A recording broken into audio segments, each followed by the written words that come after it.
ఈ వారంలో మకర రాశి వారికి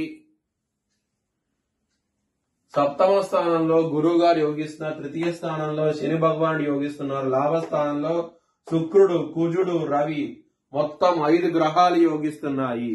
మీరు కనుక బ్రాహ్మణుడికి అన్నదానం చేస్తే కనుక చాలా మంచి ఫలితాలు ఉంటాయి. లక్ష్మీదేవిని ఆరాధించండి, ఇంకా మంచి ఫలితాలు ఉంటాయి. ఈ వారంలో శనివారం రోజున ముఖ్యమైన పనులు స్టార్ట్ చేస్తే ఖచ్చితంగా విజయం సాధిస్తారు.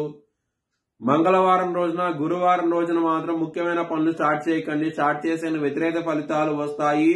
ధన నష్టం వచ్చే అవకాశం ఉంటది. చాలా జాగ్రత్తగా ఉండండి. శత్రువులు కూడా పెరిగే అవకాశం కూడా ఉంటది. మకర రాశి వారికి కుటుంబాధిపతి అయిన శని తృతీయ స్థానంలో ఉన్నారు, కుటుంబ స్థానంలో రాహు ఉన్నారు. కుజు దృష్టి రాహు మీద కూడా ఉన్నది కాబట్టి కుటుంబపరంగా